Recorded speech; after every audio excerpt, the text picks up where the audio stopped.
3 centuries after it was rediscovered, Royston Cave remains one of Britain's most mysterious places. Article continues below. In a hole in the ground beneath the Hertfordshire market town of Royston, dimly illuminated by flickering light, I was looking at a gallery of crudely carved figures, blank-faced and bearing instruments of torture. Cave manager Nicky Paddon pointed them out to me one by one. There's St. Catherine with her breaking wheel. She was only 18 when she was martyred, Paddon said, cheerfully. And there's St. Lawrence. He was burnt to death on a griddle.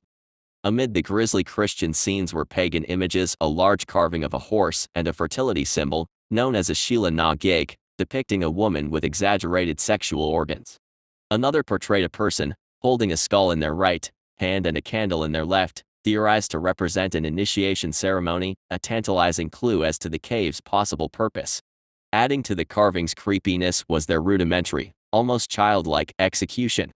Imagine the surprise, then, of the people who rediscovered Royston Cave, quite by accident, in the summer of 1742.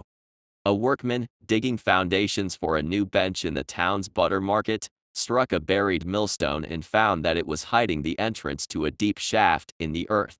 This being an age before the dawn of health and safety directives, a passing small boy was promptly handed a candle and sent down on a rope to investigate, while the townsfolk of Royston chattered excitedly above about the prospect of buried treasure. What was discovered was less lucrative, but far more mysterious: a broken cup and some jewelry, a human skull and bones, and walls engraved from top to bottom with strange expressionless figures. 3 centuries later, Royston Cave remains one of Britain's most mysterious places, with ever more theories as to its purpose leading no closer to an answer. What makes the cave so intriguing to visitors and historians is that it's still an enigma, still a mystery as to who made it, or when or why, said Paddon.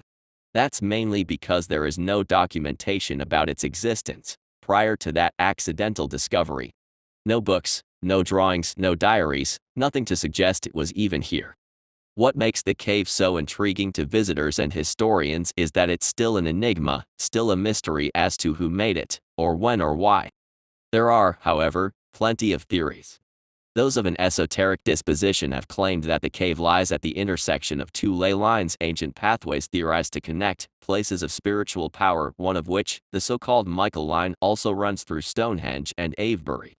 More easily verifiable is the fact that the cave lies directly beneath the intersection of 2 highly significant ancient roads: the Icknield Way, a historical trackway that runs along southern England's chalk escarpment from Norfolk to Wiltshire, and Ermine Street, a Roman road that originally ran from London to York.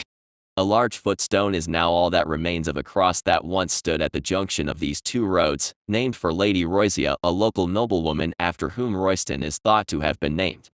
The antiquarian William Stukeley, who visited Royston a couple of months after the cave's rediscovery in 1742 and wrote an early study as to its purpose, noted that such crosses were common at major junctions and served 2 purposes in an age of high religiosity and low literacy: to put people in mind of saying their prayers, and of directing them in the road they wanted to go.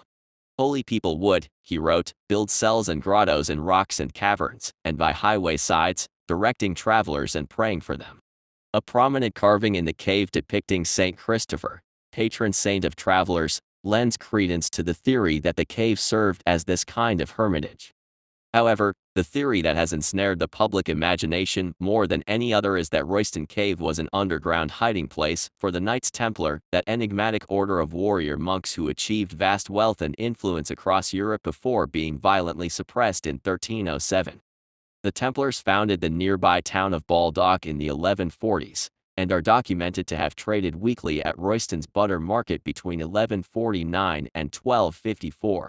Local historian Sylvia Beeman believes the cave was a pre-existing structure that was used by the Templars to store perishable food, for their many daily prayers, and to stay overnight on market days, after they had several documented disputes with the prior of Royston and so were no longer welcome in Royston Priory.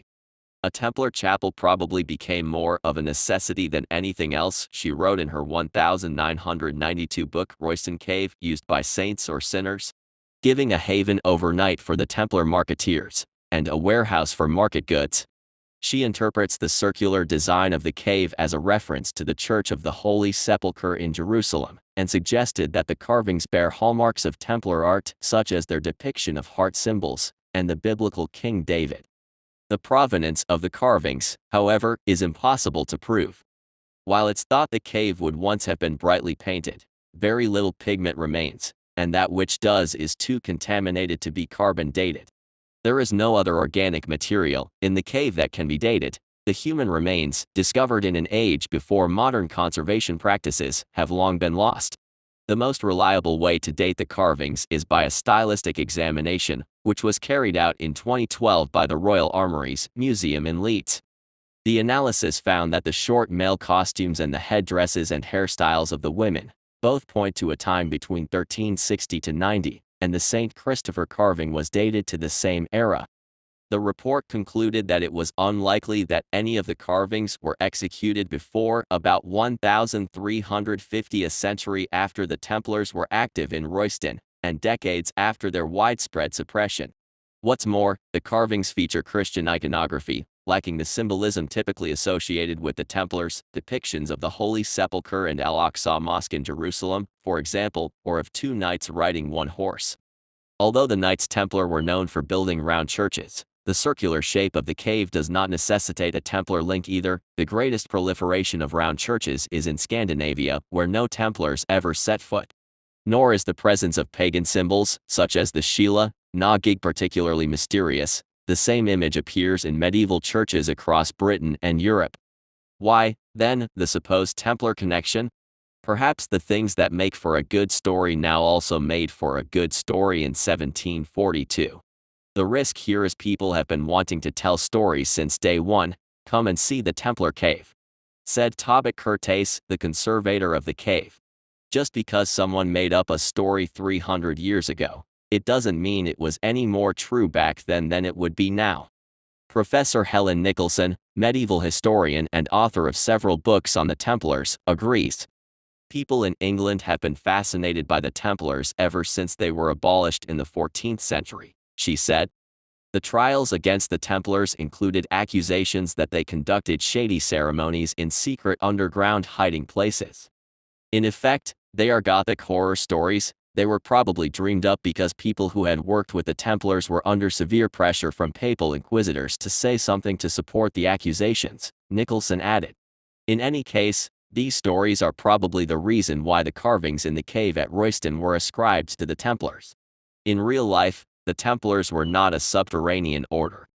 We've lost 99% of the other artwork from that period, so the cave really is incredibly special. Just maybe not for the reasons that some people think. The real wonder of the cave, Curtis says, is its survival and rediscovery. We've lost 99% of the other artwork from that period, so the cave really is incredibly special. Just maybe not for the reasons that some people think. Which is not to say that Royston Cave is not a great mystery. Somebody, probably in the mid-late 1300s, made those carvings, of which the most striking, the figure holding a skull in one hand and a candle in the other, remains unexplained. It might be easy to put it down to a bit of myth-making graffiti, added soon after the cave's discovery in order to attract tourists, were it not for the way in which it chimes with the human skull, ceremonial pottery and jewelry also found in the site. In an age where most mysteries get solved, Royston Cave continues to provide more questions than answers. That includes the most tantalizing question of all: what else lies beneath our feet, waiting to be found?